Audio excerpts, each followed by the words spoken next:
କାର୍ଯ୍ୟକ୍ରମ ଚାଲିଥିଲା ଆଉ ଛୋଟ ବଡ଼ ପୁଅ ଝିଅମାନେ ସବୁ ଥିଲେ। ଆଉ ସେଠି ମୁଁ ଅନୁରୋଧ କଲି ଯେ ମୋର ଦେହ ଖରାପ ଅଛି, ମୋର ଗୋଡ଼ ପୁରା ଖରାପ ହେଇଯାଇଛି, ତାକୁ ସୁସ୍ଥତା ପାଇଁ ମୁଁ ବିଶାଖାପାଟଣା ଯାଉଛି, ଆପଣମାନେ ପ୍ରାର୍ଥନା କରନ୍ତୁ। ଛୋଟ ବଡ଼ ପୁଅ ଝିଅ ସବୁକୁ ଅନୁରୋଧ କଲେ, ସମସ୍ତେ ରାଜି ହେଲେ, ପ୍ରାର୍ଥନା କଲେ। ଆଉ ଜୁନ 16 ଜନ୍ମଦିନ ସେଠି ପାଳନ କଲୁ ଆଉ ପୁଅ ଝିଅମାନଙ୍କୁ ଅନୁରୋଧ କଲି। ତାପରେ ଜୁନ 16 1995 ବିଶାଖାପାଟଣା ଗଲି। ଆଉ ଯିବା ଆସିବାର ଅନେକ ବିଷୟ କହି ହବନି, କାହିଁକି ନା ସେଇଟା ଆଶ୍ଚର୍ଯ୍ୟ ଭାବରେ ଆମେ ଗଲୁ ଠିକ ଜାଗାରେ ଡାକ୍ତରଙ୍କ ପାଖକୁ। ଆଉ 16ରେ ଆମେ ଗଲୁ, ଜଏନ୍ କଲା ପରେ 18ରେ ଆମର ସ୍ୱାସ୍ଥ୍ୟ ଅପରେସନ ହେଲା।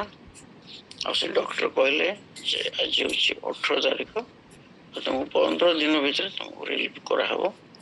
ଆଚ୍ଛା, ଆଉ 15 days ମତେ ସେ ରିଲିଭ୍ କଲେ। ଆଉ ଆଜି ପର୍ଯ୍ୟନ୍ତ ମୁଁ ସୁସ୍ଥତାରେ ରହି ପ୍ରଭୁଙ୍କ ପାଇଁ ଅନେକ କାର୍ଯ୍ୟ କରିପାରିଲି, ନହେଲେ ବହୁତ ଦେହ ଅସୁସ୍ଥ ଥିଲା। ଆଉ ପ୍ରତି ମାସରେ 3-4 ଦିନ ବେଡ୍ ରିଡନ୍ ହଉଥିଲେ, ଦୁର୍ବଳ ହେଇଯାଇଥିଲି, ମୋର ଗୋଡ଼ ପୁରା ଡ୍ୟାମେଜ ହେଇଯାଇଥିଲା, ସେପ୍ଟିକ୍ ହେଇକି ପାଦରୁ ଆଣ୍ଠୁ ପର୍ଯ୍ୟନ୍ତ ପ୍ରାୟ ଫୁଲିକି ରହିଥିଲା। ପ୍ରଭୁ କିନ୍ତୁ ଆଶ୍ଚର୍ଯ୍ୟ ସୁସ୍ଥତା ଦେଲେ। ପରେ ମୁଁ ସୁସ୍ଥତାରେ ରହିଲି ଆଉ ପ୍ରଭୁଙ୍କ ପାଇଁ ଅନେକ କାର୍ଯ୍ୟ କରିପାରିଲି। ଏଇଟା ଆମର ସାକ୍ଷ୍ୟ। ପରବର୍ତ୍ତୀ ସମୟରେ ଅନେକ ସାକ୍ଷ୍ୟ ଦେବି, ପ୍ରାର୍ଥନା ବହୁତ କରୁଛି। ଧନ୍ୟବାଦ।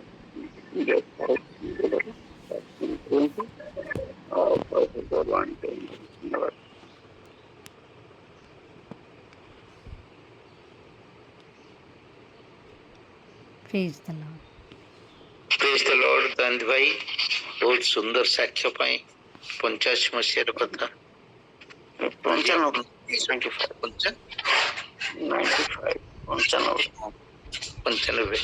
ଦୀର୍ଘ ଅପରେସନ ହେଲା। ତାପରେ ମୁଁ ପୁନର୍ଜନ୍ମ ପାଇ କାର୍ଯ୍ୟ କଲି। ବୋଲନ୍ତୁ, ଆଉ ଗୋଟେ ଜୀବନ ଯୋଉଟାକି ପ୍ରଭୁଙ୍କ ଭରସାରେ ବଞ୍ଚା ଜୀବନ ଆରମ୍ଭ ହେଲା। ଆଉ ଆଜି ଆମମାନେ ଭାଇଙ୍କଠୁ ସେଇ ଶୁଣିଲୁ ପ୍ରଭୁ କିପରି ତାଙ୍କୁ ସ୍ପର୍ଶ କଲେ, ତାଙ୍କୁ ନୂତନ ଜୀବନ ଦେଲେ। ଆଉ ତାଙ୍କ ମୁଖ ଦେଇ ଆମମାନେ ଆଜି ସେଇ ସାକ୍ଷ୍ୟ ଶୁଣି ପ୍ରତ୍ୟେକ ଉଦ୍ଦୀପିତ ହେଉ, କାରଣ ପ୍ରଭୁ ଆମମାନଙ୍କୁ କଷ୍ଟକର ଅବସ୍ଥାରେ ମଧ୍ୟ କେବେ ହାତ ଛାଡି ନଥାନ୍ତି, ଆମମାନଙ୍କର ହାତ ସବୁବେଳେ ଧରିଥାନ୍ତି। ସେଇ ପରମେଶ୍ୱର ଯିଏକି ସବୁବେଳେ ଆମମାନଙ୍କୁ ଆଗକୁ କଢେଇ ନେଇଥାନ୍ତି, ଯିଏକି ଆମମାନଙ୍କର ଭବିଷ୍ୟତ ଜାଣନ୍ତି। ଭାଇଙ୍କୁ ପ୍ରଭୁଙ୍କର କାର୍ଯ୍ୟ ପାଇଁ ବାଛିଲେ, ପୁଣି ତାଙ୍କୁ ଏପର୍ଯ୍ୟନ୍ତ ବ୍ୟବହାର କରି ଆସୁଛନ୍ତି। କେତେ ଆଶ୍ଚର୍ଯ୍ୟ, କେତେ ଦୟାବାନ ପରମେଶ୍ୱର ଆମମାନଙ୍କର। ସେଇ ସୁନ୍ଦର ସାକ୍ଷ୍ୟ ଯୋଗୁଁ ଭାଇଙ୍କୁ ବହୁତ ବହୁତ ଧନ୍ୟବାଦ। ଆମମାନେ ଏହିପରି ସାକ୍ଷ୍ୟ ଶୁଣି ନିଜକୁ ଉଦ୍ଦୀପିତ କରିବାରେ ପ୍ରଭୁ ଆମମାନଙ୍କୁ ସାହାଯ୍ୟ କରନ୍ତୁ। ଆଉ ଗୋଟିଏ ବିଶେଷ କଥା, ଆଜି ଗୋଟିଏ ବିଶେଷ ଦିନ, ଇଣ୍ଟରନ୍ୟାସନାଲ ଫାଦର୍ସ ଡେ। ପ୍ରତିବର୍ଷ ଜୁନ ମାସର ତୃତୀୟ ସଣ୍ଡେ ଆନ୍ତର୍ଜାତିକ ହିସାବରେ ଫାଦର୍ସ ଡେ ପାଳନ କରାଯାଇଥାଏ। ମୁଁ ସମସ୍ତଙ୍କୁ ବେଷ୍ଟ ୱିଶେସ୍ ଜଣାଏ, ପ୍ରତି ବାପା ମାନଙ୍କୁ। ଆମମାନଙ୍କର ପ୍ରକୃତ ବାପା ସ୍ୱର୍ଗୀୟ ପିତା ପରମେଶ୍ୱର, ଯିଏକି ଆମମାନଙ୍କର ତତ୍ତ୍ୱ ନେଇଥାନ୍ତି। କିନ୍ତୁ ଜାଗତିକ ହିସାବରେ ଆମମାନେ ବାପା ହିସାବରେ ପିଲାମାନଙ୍କର ଯତ୍ନ ନେଇଥାଉ, ବୋଝଗ୍ରସ୍ତ ହେଇଥାଉ, କାର୍ଯ୍ୟ କରିଥାଉ। ସେଥିଯୋଗୁଁ ଆଜି ଏହି ବିଶେଷ ଦିନ ପାଳନ କରାଯାଇଥାଏ।